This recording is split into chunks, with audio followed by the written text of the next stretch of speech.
Alright, so before we get the video started, I'm just gonna explain what the goal is here.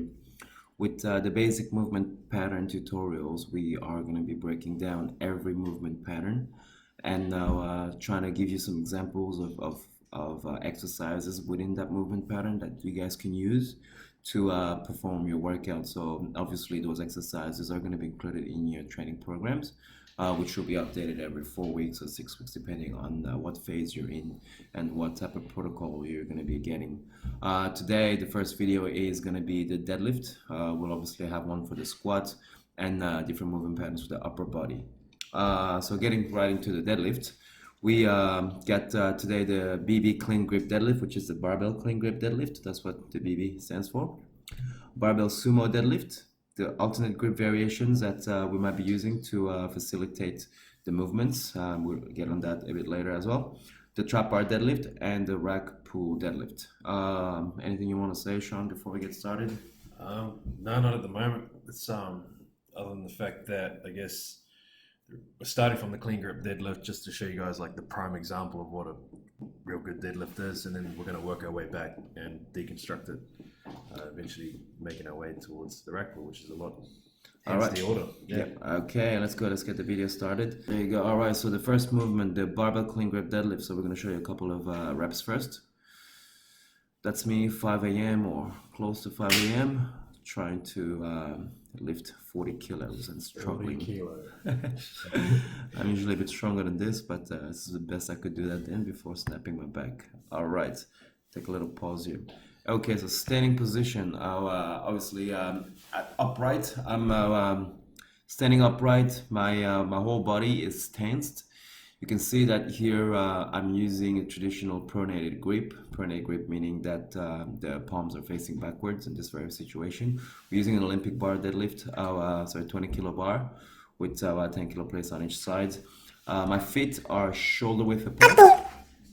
That's all right. And, look at that. Who's that? That's like, Get out of there. all right, sorry, that's my messenger. My feet are shoulder width apart. My hands are just right outside my legs. My shoulder is nice pulled. The chest is forward and my neck is in line. So we're going to be talking a lot about the spine, neutral spine, and making sure that you don't injure yourself doing this lift. I guess if you nail these, like after this discussion, you take these to heart, these cues, you'll notice that they'll transition over to almost every other lift. Really saving your ass in the long term. Okay, here, so this will be your initial setup position before you pick up the bar. This is going to be also your position, obviously, in between repetition at the floor. The bars are touching the floor, obviously, so we start the lift off the floor. My feet, obviously, like I said, shoulder width apart. The knees are not buckling in. My hands are just outside the bar, and my spine is neutral. Later on, we'll do a little screenshot and explain with the pen here. But if you look at my chin as well, I am not looking in front of me. I'm looking 45 degrees down. That means my neck is in line as well with neutral spine. And now I am not hyperextending on the neck. This is extremely important, okay? So moving forward, continue. That's it. All right, so a couple more sets and now a couple more reps and we'll be moving into the alternative grip. So with the alternative grip, if you see, my hands are flipped over. My left hand is facing away. My left palm is facing away and my right palm towards the back. This actually will help you finish your set and your workout if you're having grip strength issues, especially when you start going heavier than usual when we implement progressive overload. Before we start that, let me finish. With alternate grip, it applies to anything that you have a barbell with when you're doing a deadlift. So all the letter lifts with the sumo deadlift and the rack pull deadlift, we're going to be using the alternate grip, or you can use the alternate grip. We'll be doing a series of exercises for each one of you if you have grip strength issues to strengthen that. But the deadlift by itself or any kind of pulling exercises are greatly beneficial in developing your grip strength, which is a tool that you actually need in order to perform each exercise. Right, Sean? Mm-hmm. Okay, so sumo deadlift. In this sense, yeah. Sumo deadlift, obviously my legs are in a weird position compared to the clean grip deadlift. In the sumo deadlift, my feet are 45 degrees pronated with my knees pointing the same direction at as my toes. My stance is obviously almost double the width that it used to be with the clean grip deadlift, and my hands are just about shoulder width apart. A lot of people have their hands very close, but then that is not ideal in terms of the balance of the bar, because it'll be really hard to maintain that bar parallel to the ground. And then that will shift the load to the right or to the left. Same thing with my neck. I'm looking down and the bar is traveling really close to the shin, almost brushing off the shin. So all the way up there and down. Good. Looking down. Look at me struggling there. I didn't even shave. This is Sunday weights. Yes, Sunday weights. Or it's a video tutorial video weights. Okay, alternating grip here. Same thing, same position, just the hands are flipping. Oh yeah, we need to mention that you make sure that your hands are flipped. So if you're having a supinated grip on the left hand on one set, the next set you need to flip them over, alternate them so that you maintain the balance. That means that you don't create an imbalance over time by just doing the same position for each hand. Does that make sense? Makes sense. Yeah. Just guys, if one hand's facing one way on the next set, swap it over.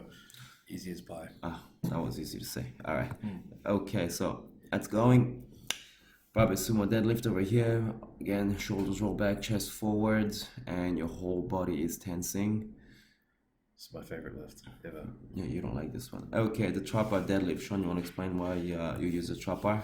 I've seen massive results with this variation of the deadlift with beginners and some of my rehab clients, purely because if you look at the hands, the position, they're actually in perfect line with the hips, knees, and ankles, allowing you to center your weight, I guess, a little bit closer to your ankle, as opposed to having a barbell where it's always going to be slightly in front and you're really fighting to keep yourself centered in that regard. With the trap bar deadlift, we can work around flexibility issues. We can also engage our scaps and our lats a lot tighter, and it also allows a lot of my newbies to find their glutes for the first time whilst performing a deadlift. Yep, so that's it. Basically, Sean's point was heavily focused on the center of gravity. So you want the load to be as close to your body as possible so that you don't exert that load onto your spine. So the further the object is from you, that the object that you're picking up is from you, the more you have to reach, and that will compromise your form and therefore cause potential injuries. In addition to that as well, I mean, in line with that, the shoulders, a lot of people will have rounded shoulders because of imbalances they might have created over time before they started training. And when you have rounded shoulders, that you really have no control over your mid back, so all the muscles in between or around the scapula, your rotator cuff muscles, then you will have trouble with the barbell. Just even if you're trying to place it as close to you as possible, your shoulders will be rounding, and by doing that, your neck, your upper trap and your neck will be in a very funny position, even causing lower back rounding in a lot of people. So to avoid that, or if that's the case with you, then the trap bar will be a very good tool, or very good a variation of the deadlift to begin with. Yeah, you learn how to do this properly, and you'll find that it translates into almost every other lift. I guess the three main cues to really think about would be just shoulders back, tight tummy, as if Sam was going to throw one of his roundhouse kicks at you, and then squeeze those glutes, guys, and just keep that in mind as we progress through this. All right, playing. Okay, so trap bar deadlift. That's it. I think we're gonna get another angle. I'll take a screenshot or I'll explain it. So here I'll be able to draw. If you look, basically from the base of my neck here down to the hip, it's pretty much straight. Another thing you need to look at is the arm. The arm is pretty much perpendicular to the floor. Right angle here, yeah. So by doing that, that means, as we mentioned earlier, center of gravity, the weight itself is basically really close to me, my movements, and my back is not compromised, because if the weight were over, if the load was over here, my arm over here, then my arm will have to extend this far away, causing massive load around the lower back, and that's absolutely the last thing that we want to do, if you understand. And your spine obviously extends up to your neck, okay, it's the base of the skull here, so make sure that this is not hyperextended. So a lot of people actually end up facing this way, but as you see here, I'm facing down here, I'm looking down here. That will allow me almost create a double chin here, and now maintain that that balance on the spine, if you know what I'm saying. Ooh, no, scratch on the okay, good. Okay, so we made the point here. Go back to the video. All right, we'll go to the video. Yep, so I'll finish up with the trap bar deadlift. We're gonna move into the rack pull deadlift. Okay, so we're just gonna stop this here for a second. Good. Position here. Okay, good. So you've seen me move that yellow plate under my feet. That's because I thought the bar was a bit too high for me to perform this exercise at its ideal range of motion. Where you want the bar will be exactly here, right under the kneecap at the top portion of your shin. You want the bar obviously touching the shin, and now you're lifting off the rack. Lifting off the rack means that the range of motion will be shorter. You're not going to go obviously all the way to the ground, and by doing so you will get a great pump on your lower back. So this is actually more the posterior chain, but the upper body part of your posterior chain. Usually you'll still feel your glutes and hamstrings, maybe not the calves, depending on your flexibility levels, but the main emphasis here is that isometric contraction around your whole back. Yeah, you'd say, like, take note of the shoulders there, especially, and then you'll find that you'll have a lot of engagement sort of down the lats, and then it sort of establishes that, I guess, that solid foundation for you to really work that lower back. But guys, again, back to the 3 Qs. Notice how his shoulders are back, his hamstrings are tight, his glutes are tight, and therefore it allows him to focus on that lower back nice and safely. Again, one last thing, look at my chin. I am looking down, the chin's almost touching the base of the neck. That means this allows me to maintain neutral spine. This is one phrase that you need to remember from this whole video, is neutral spine. Okay, as we continue, there we go. So explosive and controlled, negative or eccentric. It's controlled and exploding up, but controlled as well here. Again, look at the barbell, how it stays nice and close to his legs. It doesn't lose contact with them at all. So you'll see a lot of powerlifters that do the sport properly will have a lot of scrapes and scratches along their shins.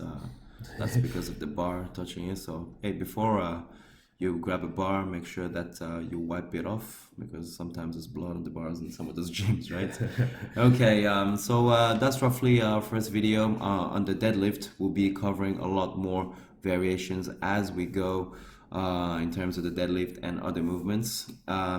It's really important, again, that you watch the videos and just go ahead and contact us if you have questions or outside that you didn't get from this. Obviously, we didn't cover every single thing that we could with the deadlift, and we didn't make it too deep and scientific on purpose, because we just wanted these videos to be as practical as possible.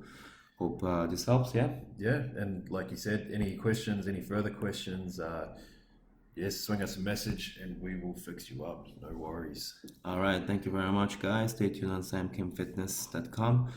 This was Sam and Sean on the deadlift basic movement pattern tutorial. Thank you.